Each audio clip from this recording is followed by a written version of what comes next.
Hey there. I'm excited to announce this to you today. This is what you've been waiting for in your spiritual quest. This is something I've wanted to do for a long time, and I'm finally ready to announce it that it's ready to go. It's the Grief to Growth Community Circle.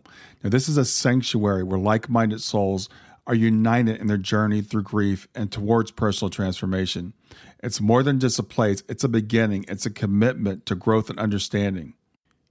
Here you're finding not just a community, but you're entering a circle of trust and depth. You're going to engage with interactive coursework. You'll dive into exclusive podcast episodes and partake in discussions that illuminate the path from mourning to empowerment. This is a realm where every question is honored and every individual's journey is validated. To be part of this exclusive circle, visit us at grieftogrowth.com/community or look for the chat icon at the bottom of every page on the main website. Remember, the entry is a privilege because I want to ensure that every member is as dedicated and genuine as you are. You must apply to join, but the journey within is worth every step.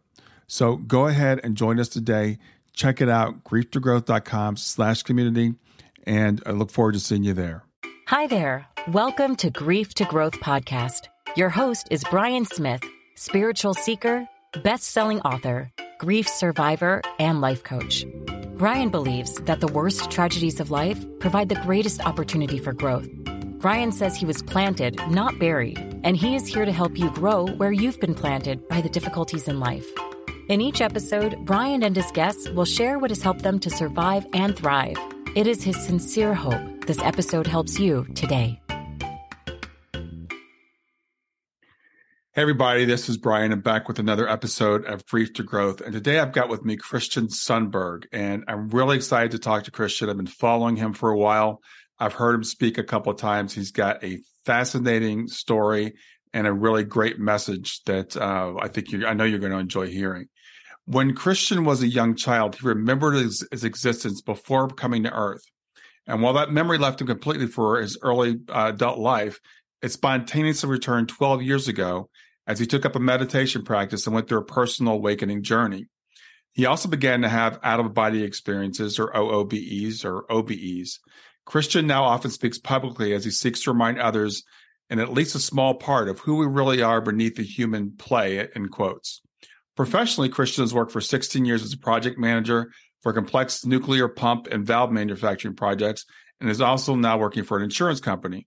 He's the author of the book, A Walk in the Physical, which attempts to succinctly describe the larger spiritual context in which we exist and the importance of love in our human journey.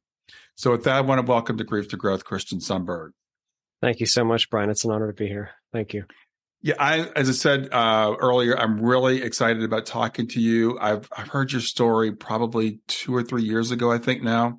I've heard you speak. I reference you all the time because I've learned so much from your experiences and from what you've shared. You share your book freely. It's available for people to download free. So you're so generous with your time. So I appreciate you being here and doing this. Sure, no problem, sir. So if you could start, you said you had early remembrances when you were a child before being in the body. So what was that like? What was the experience like, or what was it like being a child who had the memory? What was the experience like? Okay, so the pre-incarnative state is very difficult to describe in language. Let me just please first disclaim that it's really important to say that language cannot possibly speak to this content. Mm-hmm. You know, our higher natures and who we really are. It just so vastly transcends the metaphor set that we use as humans. You know, all the forms and symbols of language. It's so crude. So it's extremely difficult to try to describe. What I can say is that we are multidimensional beings who are beings of love and joy and freedom. That is our true nature. That's what we really are. And we undertake certain experiences for the purposes of creativity and growth, personal growth and growth of all that is, collective growth. And the human experience is a very, very unique, very special, very high specialty, high uniqueness, what's the word I'm looking for? Extremity type of experience that enables a very unique type of growth through the contrast of the human experience. So from that state, this is something that I wanted to do. And I felt very honored, deeply honored that I was given the chance to, to be human. So if I remember correctly, you encountered a being in that state that inspired you to want to become human. Is that correct? Yes. Yeah. So, and again, this is so difficult to describe it. Okay. Yeah. So I remember coming across a being long, long ago, like before I had ever been physical in this type of an experience in this universe, and feeling from this being the incredible quality and nature of this being's essence, like who he is, who he was. I could feel from him, because in those reality systems, they're thought responsive and we're all connected to each other. We can feel the connection. We know that we're all one with each other, even as we're individuated too. Mm-hmm. And this being was just so full of joy and power and love. And it was amazing. It was breathtaking. And I asked him, like, oh my goodness, do you really feel the depths that I feel you feel? And he shared with me, yes. And he like kind of allowed me to telepathically explore it. And I was like, how did you do that? Like, what could you possibly have done? And he shared with me that he had lived physical lives, and he shared one in particular in which he had dealt with a very difficult, painful health condition that lasted for a number of years. And the way that he chose to meet that experience and integrate it and shine through it allowed a refinement of his being, a deepening, a refinement of who he was and who he is. That's the only way I can describe it. And I was like, I want to do that. I want to do that. I was like totally inspired. Like, I want to do that. I'll whatever it takes.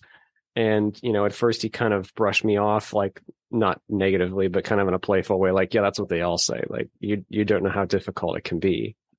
And I persisted and I said, no, I want to do that. This is something I definitely want to do. And he said, well, then go speak with your guides. So I did that. And I don't have memory right after that, but I remember having lived many times and then being in a period. So I don't know if you want me to go this far, but not this life, before this life, but the life immediately preceding this life. I was in the in-between life state. And I remember this guide coming to me over and over again and asking, are you ready to go back yet? Are you ready to go back yet? Because I was taking a long break. Like, I was enjoying the freedom of that state of being. And it's like being on a long holiday or something and being reluctant to go back to work. I don't know, maybe that's a terrible metaphor, because we don't have to do it. It's by choice. We have total freedom. We have total freedom to do this.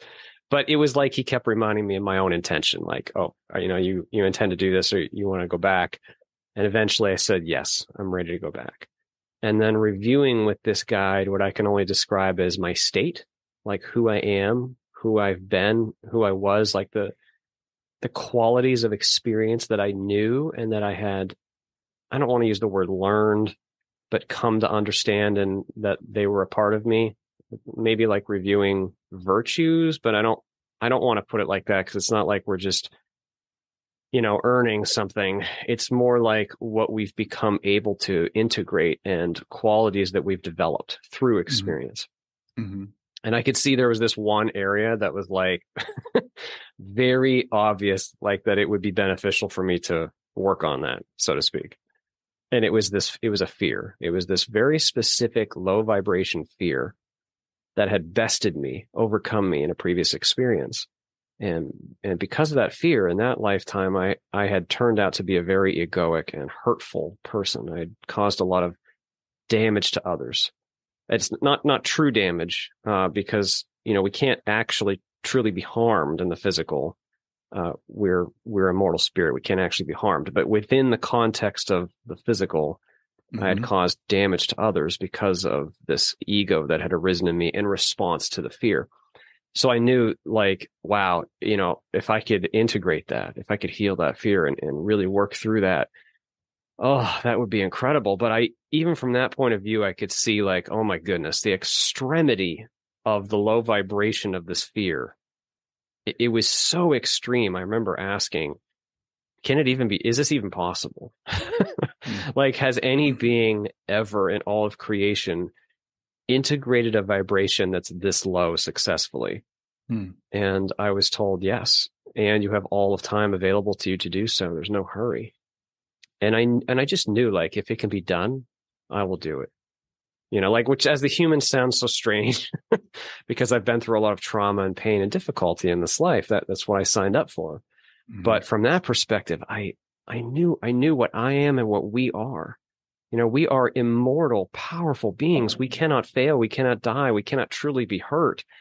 We have so much potential. I don't know how else to describe it. So much depth and wonder. And I just knew, like, oh, if it can be done, I'll do it.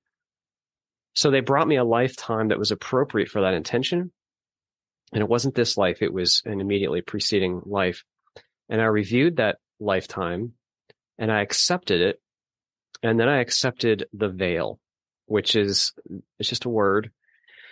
But the veil represents the constraints in consciousness space and consciousness that go along with the incarnation. And it's like a plummet in the vibration of your being, down, down, down, down, down, down, lower, lower, lower, from this place of total connectedness and knowing and freedom, down, down, down into this place of incredible limitation and like disconnectedness. You feel separate. I feel separate here. We feel separate while we're human. Mm-hmm. And a place that was very dense and also like cold, just like empty. So after the veil had come over me, within seconds, I'm like, I am not doing this. This is so low vibration. This is not happening. Like, there's just no way I'm going to tolerate this for a lifetime. And I reacted in fear.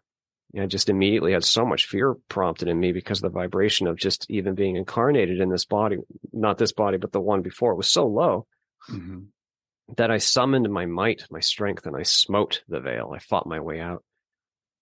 And I was successful in doing so because I was back on the other side. But I became aware that by doing that, I had killed the fetus. I killed the body that was to be my body. And I had a life review, just like as is described by near-death experiencers. I could see how my fear had affected not only the poor mother, it was primarily the mother, but not only the mother, but also hundreds of people that the mother would interact with in her life, that it would make their journeys more difficult, all because of the grief that I had heaped onto the mother because of her loss. And I could see it very clearly. And so from that side, like it can be seen, everything's okay. Like there's not like a true failure. Everything, it's just a play. Like it's okay. It's totally okay. But I also could just see very objectively, like, oh man, I got a lot of fear. I got to do something about this. So I still had this intention. So they brought me this life sometime later. And I reviewed this life in detail. And this life was good. It wasn't as appropriate as the first one would have been. The first one was like a near perfect match for what I was trying to accomplish and experience. This life wasn't bad. And I remember reviewing this life in incredible detail, like millions and millions of possibilities of how this life might unfold. It was like reviewing a probability tree. Like if you took a tree and laid it on its side and started at the thick part of the trunk and worked your way out to the branches, it was kind of like that. And the branches are like different avenues that might actualize through the life. And it was an experience of what it would be like to be me in those branches. There were events in it, but it wasn't primarily about events. It was primarily about what I would feel and what I would experience, being Christian, the human. And I reviewed it in detail and I made certain requests for the life. And then I remember there having to be a moment to say yes. And I don't remember that moment, but I remember being in this waiting area and this being suddenly coming to me, my guide, and grabbing my attention, like, go now, like, now's the time, like Earth time, buddy, that kind of thing. I was like, okay, now, because the timeline, the linear time of Earth is such a denser, much more like sludgy, slow defined linear time, and I had to like engage it or something. So I next was in this room that I can only describe as a technician's chamber or a mechanic's shop, something like that, where I was over this shaft and the earth was below me. And there were these beings in this chamber who were very technical in nature.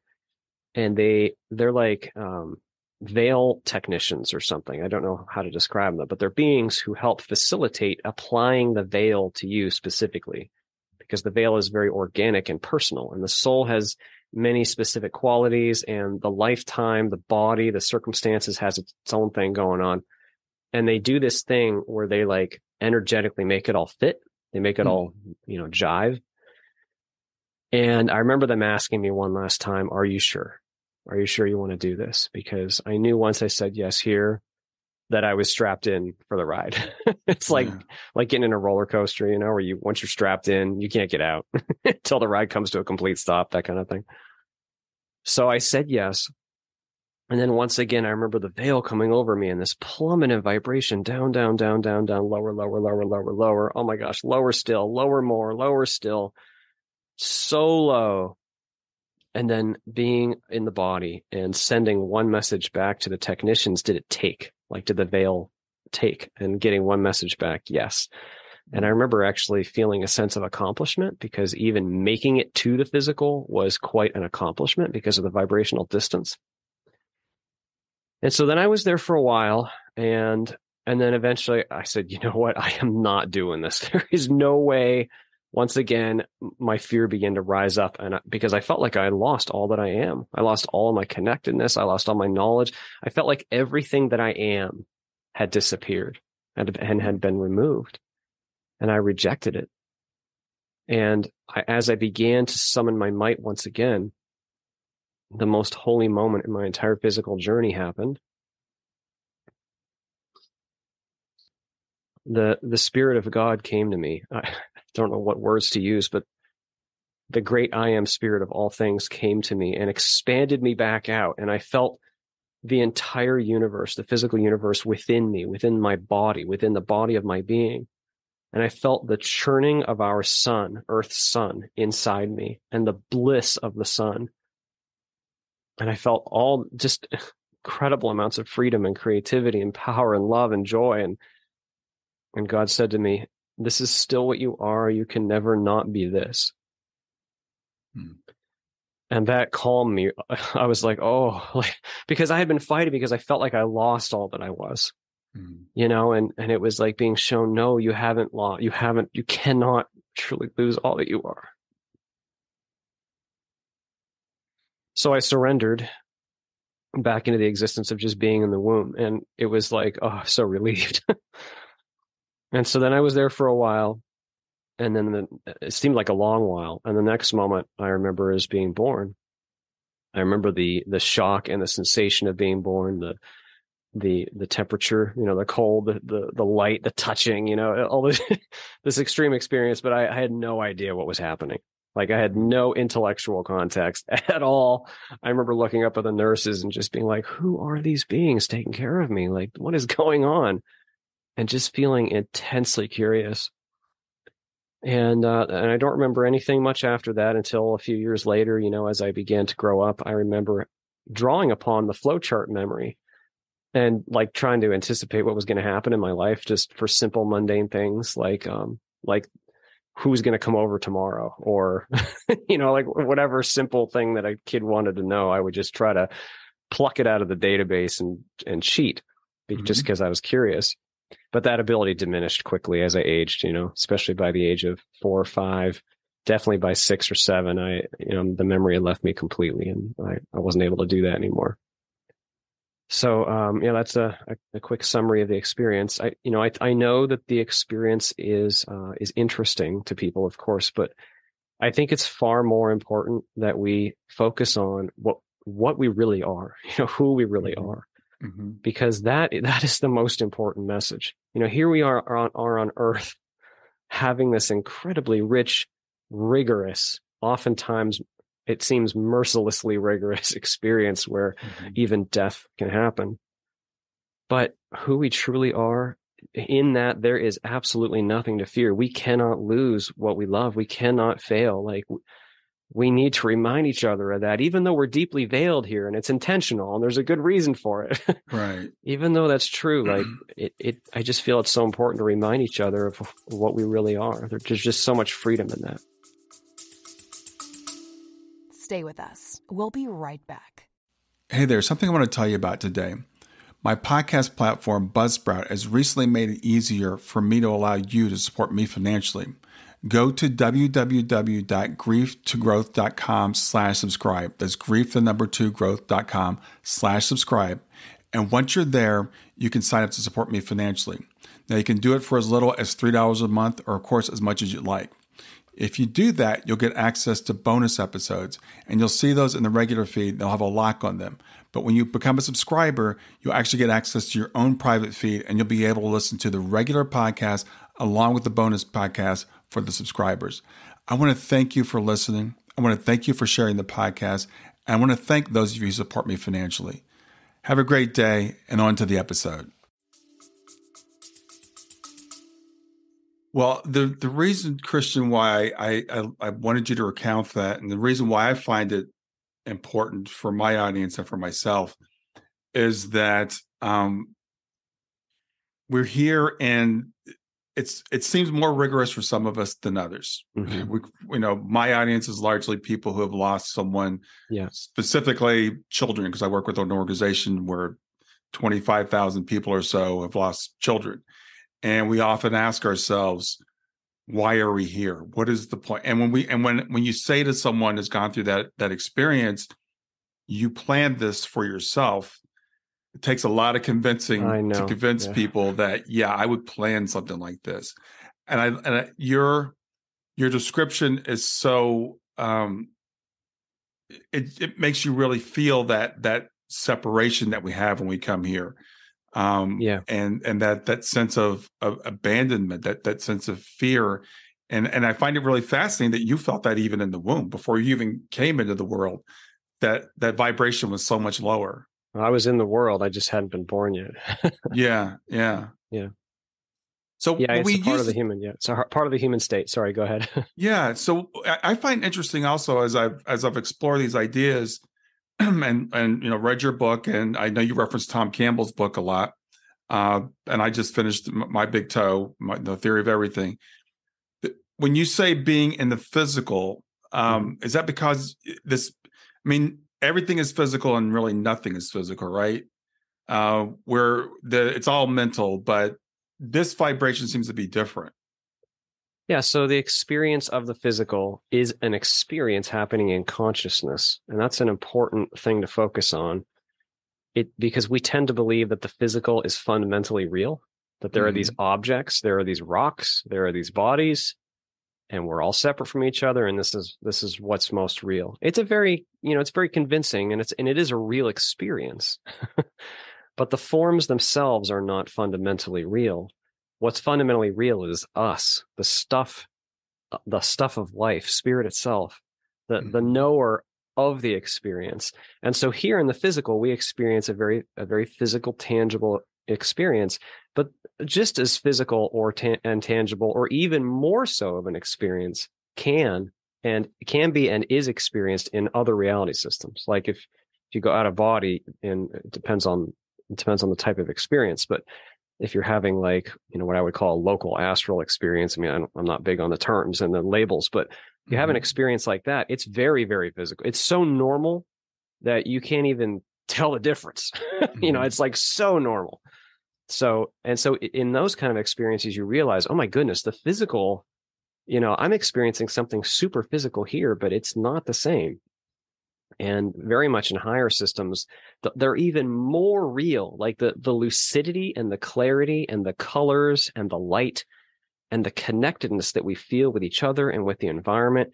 It is just so absolutely real, like even more real than this life, that there's no doubt to the veracity of that type of physicality. So I don't know if that speaks to your question, but it does, because again, I think people, because we become so attached to this place, and we can't remember associated with, exactly, with the body and with the physical. When we think of the other realms, we think of them as kind of ethereal, kind of dreamlike. I know they're more thought responsive, but I've had people even say to me, well, if I have something in that, is it real? If someone says I have a house, is it a real house? Because my house is a real house, but those houses aren't real. I see. So what is real then, right? What's most real, what's the most real thing is the substance of spirit itself. So you could say source, God, the ocean, the great ocean of all that is. Mm-hmm. That is the most real, and you are a drop in and of that ocean. You are real. Your spirit is real. Mm-hmm. So, like, as a simple metaphor, like, where did your 5-year-old body go? Well, it's gone. There's no more 5-year-old body. It's for all intents and purposes, it's dead, right? It's not here anymore. But you're still here. You, the experiencer, are still here. And there's not actually a huge distinction between a 5-year-old body, a 60-year-old body, or a body that has died. It's actually not, there's a seamless, connection between them all, because you, the experiencer, remain, whether or not your body's a certain age or the constraints of the body have been relinquished. And when the constraints are relinquished, those experiences and those higher systems absolutely can be even more real. It's like if we watch a black and white television, a small black and white, call it a 10-inch black and white television. That's like the Earth experience. It's real. You're watching a real black and white movie. And then you go into an IMAX theater, and you're seeing the whole thing, and it's colorful and it's full of sound, and it's 100 times more real and rich. It's kind of like that metaphorically. And then you go back into the black and white movie, and someone says, well, how do you know that was real? There's no doubt. When you have that personal experience, the black and white movie seems like the less real experience. That's still real. It's just a much denser and different type of experience. Yeah, and what you're saying lines up with what people who've had near-death experiences tell us. They say where that experience that was more real than this is, and again, it's kind of hard to describe. I guess I'd be trying to describe color to someone who's only ever seen in black and white. Exactly, it is like that, very much. Mm-hmm. So when you you had these memories when you came into the world, and then they faded, and then they came back to you later in life as you started your meditation practice. Is that correct? Yeah. So I had a very traumatic experience at the age of 22. It was a health-related PTSD creating experience. Mm-hmm. And I went through years of counseling for that. And in that experience, I had the opportunity to re-engage this very, very low vibration fear. And so after I had gone through a long healing process of engaging that trauma and healing it, internally, after I had done a lot of that work, I then subsequently took up a meditation practice, originally because of Tom Campbell, actually, his suggestion, go investigate, just go see what your own consciousness is. I didn't expect anything. I just started and continued because at first I just felt some peace. Meditating was peaceful and it felt good. Yeah. But after a few months, I had my first non-physical experience, and it was brief, but it was super eye-opening, like super holy cow, there really is something going on here. Mm-hmm. And then as I continued in that way, the pre-birth memory all of a sudden was just there. It was just like someone had blown leaves off of the ground, and there was the grass, like the most normal thing in the world, totally normal. And it's like, even when I first mentioned it years later to a couple people, oh, that's very extraordinary. I was like, it doesn't feel extraordinary at all. It's just once your state of awareness is closer to our true nature, to that non-form associated nature, it becomes natural for those larger portions of ourselves to rise up back to us all on their own. Stay with us. We'll be right back. Hi there, I'm really excited to tell you about my latest ebook. It's 4 lessons that you can learn from the near-death experience without going through all the trouble of dying to learn them. I've been studying NDEs for several years now. I am completely convinced that not only are they 100% real, but that there's some very universal wisdom that we can get from the near-death experience. And I've distilled that down in this book into 4 short lessons. And I've also given you all the reasons why I believe the NDEs are absolutely real. So go to www.grieftogrowth.com/NDE lessons to pick it up for free. www.growth.com/NDE lessons. I hope you enjoy it. Yeah, and I was reading Tom Campbell's book. I read your book, and then I read Tom Campbell's book because you referenced him, and I've been wanting to read it for a long time anyway. And Yeah, he says, go out and explore your own consciousness. And that's where I'm kind of stuck. I'm doing meditation and I'm like, I'm not having these experiences. So with you, you didn't seek to have the out of body experience. You were just doing the meditation practice. Correct. That's right. Okay. Yeah, I didn't expect anything. And actually having no expectation, I feel, is very important. Because if you're sitting down thinking, okay, my intention is to go have an out of body experience, then that's your intention, is you're seeking. See, your intention is what the universe is listening to and what your body is listening to. Okay. Your actual intention. And so having the intention of actually moving towards your own awareness itself beneath all form and beneath all expectation, beneath all thought, just to experience what your consciousness itself is. That is the word usage is limiting here, but you could say like a pure intent. To just go back towards full alertness, full openness, not making anything up, full objectivity, full openness and acceptance of the present moment.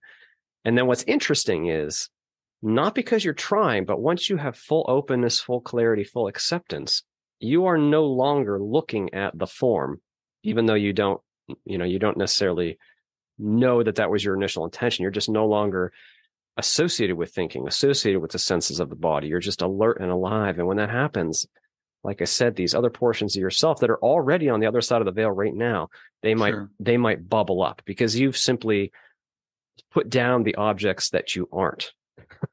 You aren't your thoughts, you aren't your body. Right. Yeah. So a question that a lot of people have, and they've asked me this question, and I want to put it to you, is like, okay, so if we're these, and people have used the word for me, perfect. If we're these perfect beings on the other side, then why do we have to come here to improve ourselves? Yeah. So so first of all, it's not have to, it's choose to. There are two simultaneous truths of the nature of our nature that sound contradictory here in duality. Right now we're in duality. So we like to think it's black or white, it's up or down, it's perfect or not perfect. Which one is it? Right, exactly. But that's not an accurate way to approach it, because duality itself is non-fundamental. It's an experience of a certain definition. Our true being is itself, the substance of being itself is already perfect. There is nothing required of it. There's nothing needed. There is no need to justify or to prove yourself worthy or to be anything, because you are already intrinsically worthy. You're already intrinsically a part of God, the ocean. It's beautiful. Okay, but then that perfection chooses to engage manifest creation for the purposes of the refinement of being, further refinement. And I know that sounds like already a contradiction in duality, but it's not. You could say the water of the ocean itself is perfect, but the water chooses to go through a process of refinement in order to expand the depths and the heights of what it is. So to expand all that is. You could say that contrast itself is a tool. Like we engage the lowest, most difficult depths of darkness and integrate them so as to expand the heights of joy in due measure, you see. So it's like the contrast is not greater than we are. We precede the contrast, but we utilize the contrast in order to refine the depths of what we forever are. And relatively short human journey, even though it's very dense and potentially rigorous, a relatively short human journey is worth the price to the being who chooses to come and engage this very rich contrast. Now that we're here, hey, everyone listening today, we made it. We're in the human condition right now. We know how hard it can be. Holy cow. This state of separation, it can be no joke. If you want to draw a spectrum of duality here, and again, duality itself is not fundamental, but if you want to draw a line between unity and separation, we've gone all the way out to the most separate type of experience that has yet been created. The deepest, the veil that permits such a deep sense of separation. And that depth of separation is alien, actually, to the spirit. We're like our native state is connected, and we know and feel that connection with each other and with all things all the time. To be human and to actually experience being separate from everyone else and alone, that is a very unusual state of being, and it can prompt fear. But in that contrast is the opportunity. Yeah. Yeah, I love the way you put that, and I think a lot of us can relate to that, because it's kind of it's interesting how we come here, we experience this separation, we experience the fear, and I remember being a child and thinking, what kind of a crazy world is this? You know? I think all of us have had that thought at some point. You know, I grew up in the 60s. I remember, you know, television, the Vietnam War, and you know, race riots and stuff, and I'm like, this world is nuts, right? But then we fall into it, but then we're always seeking that connection again. I think while we're here, we get homesick. Oh yes, absolutely. We're always all seeking that connection all the time. You could say that we're all seeking, to put it, you know, bluntly, we're all seeking God all the time. Mm-hmm. We try to fill that hole with everything we can. You know, we try to plug into substances or relationships or, you know, experiences of some kind, or identity, or, you know, money or whatever. You know, the ego is always trying to grasp, fill the hole. You know, but that's because of that state of separation that now we know something dear is missing. Mm-hmm. Mm-hmm. And too often we don't look inward, to not just inward, because inward makes it sound like it's not to something real, to the aliveness that we are, to the nature of consciousness itself. We forget to look deeply there, because in that connectedness is real right now. Like, we are connected to those we love and to all that is right now. Even though we're this deeply engaged in an experience of separation. Yeah, well, we're connected on some level that we're typically not aware of while we're here. Correct. But we are actually already there. This is an important point, because it makes it sound like, well, it's not. I mean, because we often think, it's not real. I mean, come on, it's not real. I don't see it. I don't feel it. You know, so it doesn't count.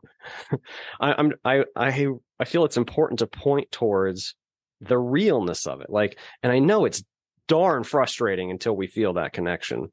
Sure. I'm not making light of that, but I do feel it's worthwhile to point out that by investigating your own awareness itself, let go of all the form associations, all the thoughts, all the pains, all the story, put the whole story down, all the trappings of identity, just put it down and just be fully alert with who you are. That connectedness is already there. And sometimes, like we discussed earlier, you may reach a point where something rises, and I could even describe that as like an inversion point, perhaps, where all of a sudden the aliveness of your body can like flip, I don't know, like inside out or something, and you feel the connectedness. It never went anywhere. Yeah, I think for me, I use analogies, and I think there's a lot of good analogies in Hollywood, like the movie The Matrix. You know, how that reality, when you're in it, it feels real, but it's not the ultimate reality. You know, Avatar, they are in the lab. There's a movie called Total Recall, you know, where you have memories implanted. So those are things that kind of work for me. It's like we're experiencing this, but we're not really here because it's not really ultimately real. That's true. Yeah, it's like, metaphorically, like we've fallen asleep in heaven to have the dream of earth. And that is like the Matrix. You know, I like in the Matrix when Neo is first in the white room with the couch, you know, and he's feeling the couch and he says, "This isn't real." Yeah. Well, that's how it is with, you know, the objects in our world. This isn't real. Oh, it's a real experience. You are really having the experience you're having right now. It's not that the experience isn't real, but truly we do transcend the experience. We've just come very deep into the Matrix, and there really is a higher realm for sure. So when you, there's a couple of other things that people see as black or white, you know, another one is predestination versus free will. So people talk about soul plans, and you talked about being able to see your life. But there seems to be an element of free will as well. So how do those two interplay with each other? Yeah. Okay. So the flow chart that I reviewed was a probability tree, not a predestined script. And the thing that determined which branch of the probability tree actualized was free will. My choice making and the choice making of everybody else. It's just that the system, as it put it in Tom Campbell's terms, the system has all the data. So it knows really well. It knows you really well. It knows me really well. It knows all the billions of players super well. And it is running the simulation.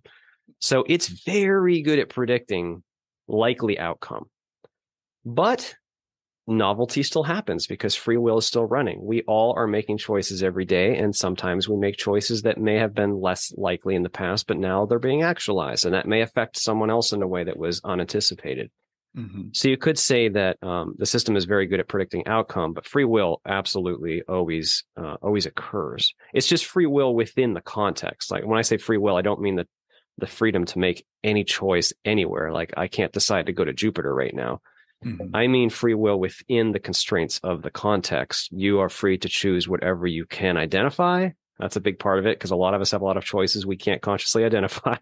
Right. You're free to choose anything you can identify and anything that the rule set, another Tom Campbell term, of the physical reality permits. Yeah, and there's even, when we think about this even from our human perspective, we know each other kind of, right? And I know certain things that my wife is more likely to do and less likely to do, just from having known her for a few years, not even being able to be inside of her head. So right, exactly. You can imagine that if you did have all the data, you could make some really, really good guesses. And even within myself, I mean, there are certain things that I am free to do technically, but I would never do. Yes. There's certain things exactly. Yeah. So and there's one other element to that which is worth mentioning, and that is that there are, this is hard to describe, there are energetic eras of the play that transpire. So you could say themes for the whole play. So the whole play is going through a theme through a maturity process, and all the players actually know that theme. And so because that's the theme of the act, that plays a significant part also in what's going to happen, what is likely to happen or less likely to happen. So like right now, we're in a period of the play you could call the awakening. That is that we're trying to process all sorts of old, very dense fear-based garbage in the collective consciousness and to grow and to awaken. And that process is happening, and we're trying to do a lot in a relatively short amount of time. And from that side pre-birth, I just knew, like, okay, this is just the period that this is. It's very exciting, like super exciting to be on Earth during this time, and a profound honor to have the opportunity to be on Earth at this time. But anyway, I'm just saying that act of the play is known too, and that has like an energetic, it affects the temperature of the water, you could say, something like that. Yeah. So that's a really good point, because I do feel like, and I guess lots of generations have said this in the past, but Tom Campbell talks about in his book about how we invented one way to kill off the whole planet. Now we've invented several ways. So we are at a point where we have to grow up really quickly. Do you think that the souls are here now said, hey, yeah, I'll go in and I'll play my part in this really important time? Yes. Everyone who's here has chosen to come. I mean, I won't speak for anybody else, but from what I experienced, I feel very confident that yes, we all choose, because the soul itself is sovereign, right? It's a part of the ocean. There is no greater power than God, of which we are a part. You could say you're like a fragment of God. So the only way that you can be veiled and restricted is to self-surrender. There's no other way. So anyway, so I'm just pointing that out because everyone who participates has had to self-surrender at some point in order to engage this point in the context. Okay, so but then more specifically to your question, speaking to the era of the play, yes, I do think many individuals have chosen to come now in order to help. I think there are a lot of beings who are more loving or sensitive or wise or caring in certain ways, and just them being here alters the temperature of the water. Because if you think of the human race as like a collective consciousness, like a pond within the ocean. That pond is comprised of only so many beings, and those beings are each contributing something vibrationally to the temperature of the water in the pond. So I do feel that higher vibrational beings, more evolved beings, do choose to come to help, to assist bring that temperature up, because if the temperature raises, it kind of prompts everybody to face their own crap, because the temperature is getting higher now. So now it's like, okay, now you're less resonant with the super low vibration older stuff, and it has to come up to the surface to be faced and processed. And we've seen a lot of that in our world in the last, couple decades, probably. Yeah, that's a great point. I also wanted to ask you about, again, people have near-death experiences, and you talk about a lot too, how we are infinitely loved beyond what we can possibly understand. Yeah. But I know some people have gone and said, well, God is kind of like impersonal. God's just a force. So what's this thing about love, and where does that come from? Oh, it's both. It's absolutely personal, very specific to you, and also the very substance of reality itself, in which you could call impersonal. You could say that the stuff of spirit that is beyond description is love. It's synonymous with love. It's our true nature too. That love, that freedom, that joy is the substance of being. It's the very what and why of all things. There is no greater, it's just one, we use one word. When I say love, I don't just mean just the emotion that we associate with love, though that is a profound portion of it. I mean something that's beyond all description, an adoration and a value and a celebration of each life, each moment, each one of us, every molecule of our body and every portion of our being. It's a celebration that is incredibly wise and totally unconditional. There is nothing you could do that would separate you from that love or make it, less. That's not how it works. So I don't know what else I can say about it. It's like that is the nature. So at least I can reiterate, yes, if we want to put it in colloquial religious terms, God loves you, specifically you. Yeah. You can call it something else. I mean, I'm not sensitive to the terminology. No, I think it's really interesting. I love the way you explain it, because we do think of love as conditional for the most part. I mean, I think the closest thing we have to unconditional love would be our children. Yes. I think once you have a child, and for me anyway, that's when I first understood unconditional love. It's like, yes, I will love this being no matter what. But to say it's unconditional and God loves everybody, and it's also loves you uniquely and specifically, I think that's what people have trouble wrapping their heads around.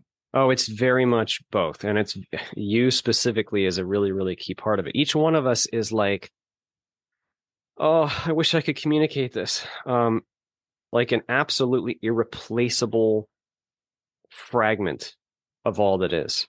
Mm-hmm. Precious beyond all the riches of the world. Irreplaceable. Every one of us. I don't know how to possibly articulate that, but when we reach those states, we know it and we feel it, and it's breathtaking. It's a type of love that on earth we very rarely get real glimmers of it. It's so many magnitudes beyond what we commonly experience on earth that it seems so foreign to us. But that's the nature of this experience, though. We've come into a place where we are veiled from it, and we feel so separate, and it makes us feel so alone. And it's like being in the cold. Like I like the metaphor of being up on Mount Everest. We're climbing a big tall mountain, and we get here and we're like, oh my gosh, it's cold. There's no air up here. I can't breathe. Yes, that's right. That's how Mount Everest is. But the question isn't whether or not it's cold. The question is, what do you do with it now? How do you respond? How do you meet Mount Everest? What meaning do you put on Mount Everest? How do you allow your love that came with you and is you? How do you allow it to shine on Mount Everest? How do you meet the cold? Yeah. Yes. So that's well put. And, but it's interesting. We all ask this question, why am I here? And some people say we come to learn. And then again, that question, well, if I know everything, then what am I here to learn? Some people say we come here for the experience. I was talking with a guy once, and he said he threw out all those. We also had come here to have that feeling of abandonment, to know what that feels like, to know what it feels like to be separated. That's actually part of the plan. Yes, that's true. So the learning we do is not intellectual. It's experiential learning. So Right. it's a learning of the being with a capital B by being something with a lowercase b. So the only way to actually know, some experience is to actually be the person who experiences it. Like you have to actually be you all the way, man. You got to go all the way in. If you want to really know separation, then you really need to know separation. And Spirit's very good at that. Sorry to. Yeah, no, that's great. No, I think that's where we get confused because we think of intellectual knowledge, and people will say things like, well, God is omniscient. And if we're omniscient beings, then what is there to learn? But what I've come to realize, as you said, is you can only know what it's like to be something if you're that. You can only know what it's like to be cold if you're cold. You can only know what it's like to be hungry if you're hungry. Yeah, exactly. So just a very simple example. So like when I was a kid, I went to church camp, and I remember that there was a trust fall exercise, and I had a lot of fear. I didn't want to let go and fall into the arms of a bunch of strangers. Mm. So the act of standing up on that log and being prepared to fall backwards into the arms of the strangers, is that a moment of intellectual learning? No, it's a moment of quality of intent. That's a Tom Campbell term. In other words, I had to choose to overcome my fear and to let go. Now, interestingly, in this short story, this is just a personal part of this story. I fell backwards and they dropped me. Oh. After I finally got up the nerve, and the counselor looked mortified that they had not, proven that they could be trusted in that moment. I remember staring up with the wind knocked out of me, like hurting my whole body, and going like, oh my God. But you know what? I survived. And, and it's just like, how else can the being have that experience? It sounds like a simple experience. I won't forget that experience. That experience is simple, but how else can you know what it's like to not be caught? How else can you know what it's like to build up the courage and fall backwards? Or right. all the things that we do in life. How do you respond when someone's driving on the road and they flick you off? Okay, so that triggers something. And how do you respond? How else can you know who you see? Because when we have a life review, our constraints are fully recognized. It's all seen. All the limitations, all the pain we've ever known, it's all seen. It's all understood. It's totally understood, like 100%, 1,000% understood. But then who are you in that context? And then you learn about yourself, you see, because then you see, oh, I really am the person who responded in anger when someone gave me anger. Why? You see, and then we can learn and grow from that. Where else can you do that except in a circumstance in which you don't know you're connected to that person, and that they're your loving brother or sister, and they're flicking you off, anyway, it's a silly example, but it's actually a great example, because again, when people first encounter these concepts, there's that pushback, like, well, the other thing is, this is too much. If I were setting up this lab, children wouldn't get cancer. Yes. No one would have chronic illnesses. I mean, why would I make it so hard? Yes, no, absolutely. I don't make light of that. So I just want to make a couple comments. First of all, when we are pre-life, at least in my case, I could say pre-life, trying to decide what to engage, we know that the more contrast, the greater the opportunity. So it's often us who say, give me it all. I want to do it all. I want to have this. I want to do the hard thing here. I want to stack up, make the sandwich nice and thick, And then the guides are often the ones that say, that's more than you can bite off. You can't chew that much sandwich. That's too much. That won't be helpful. Like there's an optimal amount of sandwich here. Yeah. I'm being a little silly, but it's us who say, I want to do it all, sometimes, not always, but many times it's our desire to expand in that due measure that allows us to ask for that. Okay. The other thing I want to point out though is that, okay, for all the extremity, and I'm not trying to make light of or justify, I am not justifying all the horrors that occur, that all the ways we traumatize each other every day. But the depth of spirit is greater, deeper than the most deep contrast that can possibly arise on earth. Like who we are is more powerful, more full of life than anything that could possibly occur. Like, I mean, and I know to the human ego that rejects the experience and that raises its mighty righteous fist, that's hard. That's a very hard pill to swallow. But I'm just pointing out that it's our own unevolvedness is why we experience so much fear. And it's the fear that hurts. It's our rejection that hurts. It's the negative meaning that we put on all the pain we've been served that hurts. Yeah. Once we drop all that rejection and fully feel even the deepest sorrow and pain, if we fully feel that, we can process it and integrate it and it vanishes, because consciousness is deeper than it all. It's our rejection that hurts. Yeah. Yeah. And, and we've seen that in people that have gone through just things that some of us can't even imagine. I've interviewed several of them on my program, and you see them overcome those things. So what I hear you saying is the human spirit is mightier than all the crap that we can even imagine to place in this earth. Yeah, and it doesn't even need to be qualified as a human spirit. Your spirit, you, are deeper than all the crap. And then one third comment that I'll make is that sometimes there are outcomes that happen due to tragedy on Earth that we couldn't have foreseen that might be valuable in some way. So sometimes there is meaning that is invisible to us, and that's important to recognize as well, because the human ego can't see that. Like what comes to mind is when I was around 25 or 26, I think it was 26, I forget the exact year, but so my father had a second family, and he and his wife had some children together, and they had a son named Jack, my half brother, and he ended up passing away from brain cancer. So watching a 3-year-old go through the dying process and die is just about one of the worst things that can be experienced. I mean, it's horrifying. Okay, so I don't know what Jack signed up for pre-life, but I do have a strong intuitive sense that journey that was a journey that he agreed to undertake for some reason, some benefit to someone around him. I won't go into detail on it. That to their human ego, I'm sure is that's a big no. Like there's no way that could have had any value. But to the immortal spirit that cannot truly be harmed, this short walk. Like the name of my book is A Walk in the Physical. The short walk outside into the physical world.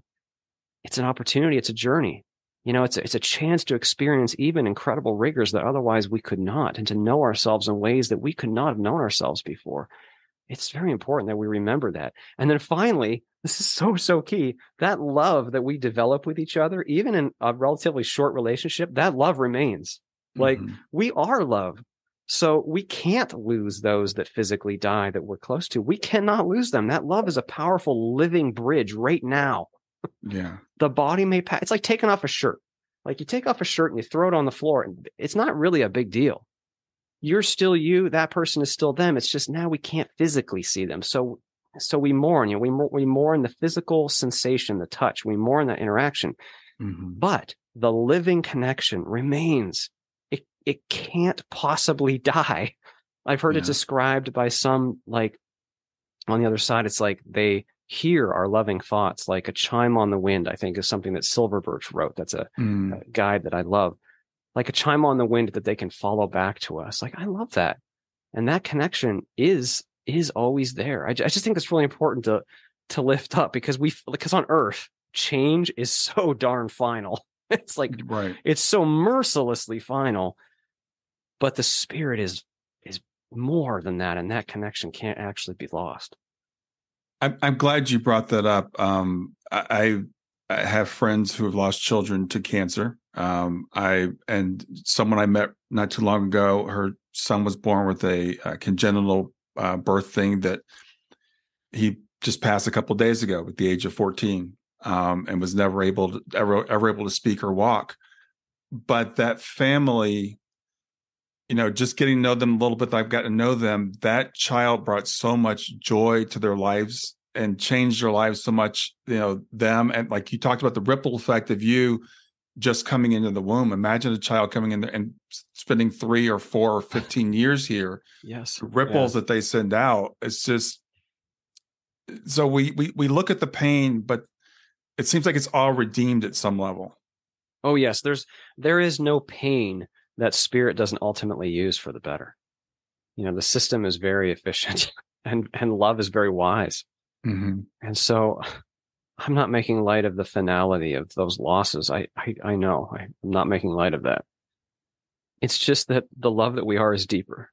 And I really think that's important to remember in the midst of all this. Yeah. We've all lost, everyone here is human, man. We all go through the ringer, and some more than others, but it's not just one other thing. It's not just how we affect each other physically in those 3 years or 5 years or 14 years or 1 week in the womb.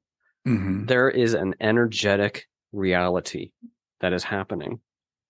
Our mere presence on the earth, even the very thoughts that we issue, even the very love that we express and give birth through each other, that's valuable.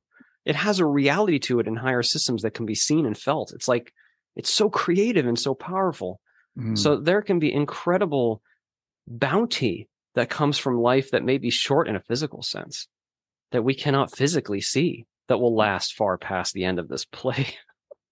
You just touched on something I want to talk about a little bit, because Tom Campbell talks about this a little bit, and I wanted to get your thoughts on it. The interaction between the next realm or the higher level, I don't like the term higher, but that next realm and our realm, how much interaction is there, either way, both ways? Yeah, there's a lot of interaction. It's just that our reality is very dense. Very dense. So it's very slow by comparison to change. And our thoughts, even our very thoughts, are very crude and clunky and slow by comparison to the speed of thought and interaction that occurs in higher systems. But anyway, they do interact all the time. You could say that the physical is subsequent to the non-physical. Like it's maybe like saying on a computer server, it's a bad metaphor, but what's the relationship between the game world and the game server? Well, there can't be a world. There can't be a game world without the computer that's running it. And in Tom Campbell's metaphor, he actually has an acronym for that computer. He calls it TBC, the big computer. Right. And TBC is a portion in consciousness that is giving rise to this simulation. I think that's an okay way to put it. And so when I say higher, I don't mean higher as in better. Right. I mean higher only as in vibrational. You can feel the difference, when you engage those higher preceding, more fundamental systems, and they do interact all the time. And this goes back to, I want to just go back to the free will versus predetermination thing. Mm-hmm. I just rewatched a movie because Tom Campbell's book reminded me of it, The Adjustment Bureau. I don't know if you remember that movie. I like that movie. Yeah, because I'm trying to reconcile these things, right? Some people say it's all predetermined, some people say it's free will, and there seems to be an overarching plan, and then there's these beings that are like, let's get them back on track. The plan on track. Yes. But what's awesome about that movie is in the last scene when they're up. I don't mean to spoil this. Spoiler. I'm about to spoil the ending of the movie for anybody who hasn't seen this movie yet. At the end of the movie, when they're up on the rooftop and they have an interaction with God, basically, God changes the entire plan of the universe for their love. Yeah. And then the Adjustment Bureau no longer has anything to follow through on. So I like that. I like that ending because that is very helpful to help understand the depth of the unconditional love that exists for us. And it is our ability to make choices here. That's one of the things that makes this such a rich and powerful opportunity is precisely in that we have free will to make choices that may not be according to plan. Yeah. And I think it's really important, again, for people coming out of a background where it's like, okay, God put me here. It's God's plan. What I'm understanding, it's more of an interactive thing. It's like we agree and we work out the plan together with ourselves, our teams, our guides, whoever. Yes. I like to say metaphorically, it's like we've gone in the backyard and we're playing in the cold mud, and God is still there in the kitchen watching over. It's not really a big deal that we're out playing in the mud. We're the ones who decided to come out and play in the mud, but with a lot of help and with a lot of guidance. This is a very efficient process that we're engaged in. And it's a process that very much transcends the limitations of one lifetime, let alone 1 year or 1 day. I mean, we are immortal beings. So the opportunity to engage 100-year lifetime or less to really develop and grow and learn in some way, that is a profound gift, actually. And yeah, so we are helped from the non-physical. In fact, I think that there are more non-physical beings involved in our physical simulation than there are even physical players in the game, helping us all the time, providing nudges and providing guidance in whatever small way they can, while also maintaining the veracity of the simulation. That's important. Yeah. Well, I want to talk because there's something that you had said in your book, and to let people know, your book, it's great. It's like it's a series of very short, very to the point essays that tie together, and you reference each reference. So it's different from any book I've ever read. But one of the things you talked about, you say our destination is our joy. So explain what you mean by that. So joy is our true nature. It is the substance of what we are, and it's our birthright. You could say that when we are our true selves, there is incredible amounts of joy. Joy is like, it's synonymous with love, and it's synonymous with the natural trait of what we are. I don't know how else to describe it. I don't know if trait's the right word. It's synonymous with the nature of being. So no matter how far we venture into limitation, no matter how deep we get into the characters, we can't help but be our true nature. So one way or another, we will end up back in total joy and total freedom and total bliss and total unconditional love. That is the truth. You may go for a lifetime. You may go within a lifetime on other journeys. You may go and have side journeys, whatever. No matter how deep your venture, it is always natural to return home to who you really are, to take off the backpack and put it down, come back from the forest and say, wow, I just had a very long, crazy journey. Put down the backpack. You return home and oh, joy is what I am. Maybe next time I'll go climb a mountain, but it's up to you. You don't have to go climb a mountain. You get to decide what you want to do. You're free.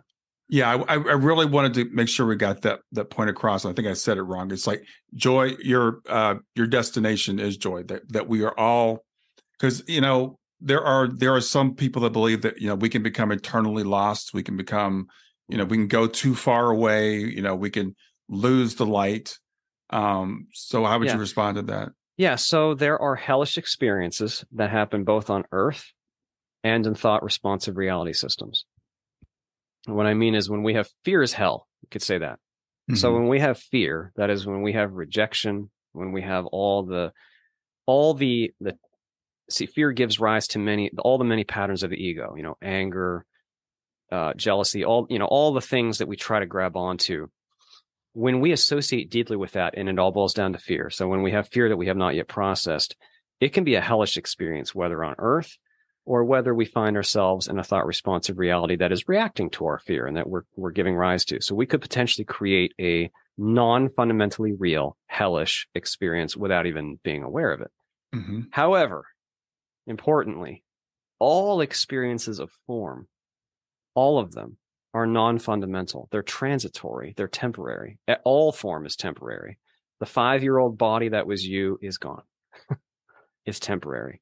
This experience will pass, and even a subsequent experience of potentially great fear, whether in this or another reality system, it too will pass, because they are all manifestations of our journey into contrast, whether it be in this physical reality or another. They're all sojourns. And we always return from those sojourns. And like I said, use that contrast for the expansion of what is real and what is lasting and what is true. It is not possible to be eternally separated from the light or something. No. The experience of separation, we're already at the extreme point right now. Like, this is it. We're here. But see, now that we're here, we have a lot of fear because this is a crazy alien state. So now we spin all sorts of terrifying stories. We've even created beliefs like you can be eternally damned and burn in hell forever. We come because we're fearful. So we come up with that stuff. We enshrine it in our religions. We use it to maybe. I mean, I'm not trying to generalize. It's been enshrined in the past in certain religious traditions. Mm-hmm. And then that belief might be used to cause more fear or to be used in control, whatever. That's all fear. That whole fear orgy is not fundamental to what we are. It's all a journey. It's all a sojourn.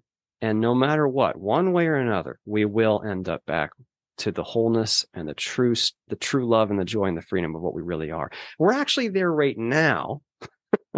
It's just that we're so far vibrationally deep in association with this limitation that we don't feel it. That's a key distinction, because I think a lot of people think, oh, I'm trapped in the physical. I'm trapped in this world. Yeah. I'm not really there. I'm trapped. I hate it. It's precisely the association with those negative interpretations, that fear. That is the separator. That's the vibrational separator. We can let that go all the way and find we never left. Yeah. You never left the freedom and the joy of your being.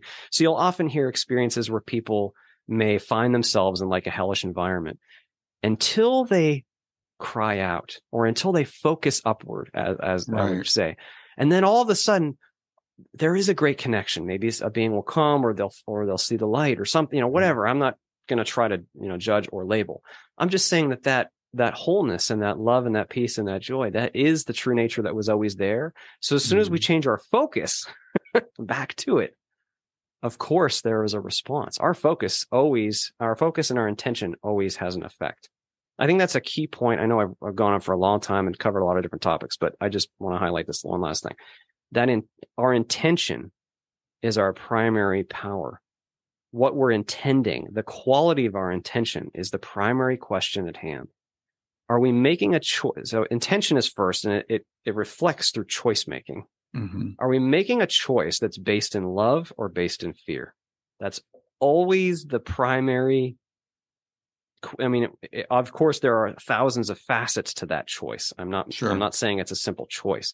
But at the root of it, it's are you meeting this moment, whatever's happening, whether it be this reality or another system, how are you meeting this moment with love or fear? And then if you choose love, and all the things that love means, you will naturally, vibrationally, instantly move closer to who you already really are. It's kind of like if you go and look at a beautiful sunset, and for a minute you just drop all your crap and you just enjoy the beauty of the sunset. Maybe you remember some love that and you feel, for just that glimmer of a moment, you feel that connectedness. You never went anywhere. It's just that you changed your focus. You're allowing to recognize the beauty that is being expressed to you, and it vibrationally immediately returns you closer, a step closer to that connectedness that you never lost. Awesome. I think that's a great way to end our conversation today, Christian. I want to thank you so much for being here, and for what you do. I know you're very busy, and I know this is, you've got a lot of children and everything. You're very free with your book. So tell people where they can find out about your book, where they can get it. Yeah, sure. So at the beginning, you said that the book can be downloaded. It can't actually be downloaded for free, but it is available to be read for free online. Yeah. If you just go to my website at walkinthephysical.com, there's a book page. The third link down is a link to Google Books, where the whole book is available for free. You just click like read for free or something. I forget the button, but it's all there. It's also available on Amazon in print or Kindle version. And the audiobook is also available on Audible. Those are all for purchase. But I did record the audiobook, I guess, a year before last December. So all those forms are out there. I think it's not about the money. I just want people to be reminded of who we really are. If you feel intuitively that it can help, please, feel free to read the book. And if not, that's totally fine too. If you'd like to email me, I try to make myself available. I've got a lot of emails lately, so I apologize if I can't respond. Yeah. But the information for all that is on my website, walkinthephysical.com. I also have a bunch of other talks that I've shared there as well. The last thing I'll say is I just want to say to everybody who's listening today, please be reminded, you are a loving, powerful, immortal, multidimensional being. You really are. And there is absolutely nothing to fear in this life. Whatever you're dealing with, whatever the hardship in your life is right now, please be reminded of who you really are and know that you are deep and powerful and loved. You're so loved that there is nothing to truly fear. I just feel like that's the most important message we can share with each other. 100%. Again, I am so honored that you were here today. Thank you for what you do. I do want to, I know for you, it's not about the money. It's about the message for me. Absolutely. And I've read a few books that have really, really like changed my way of thinking. Yours is one of them, listening to the interviews with you. So I want to thank you for what you do.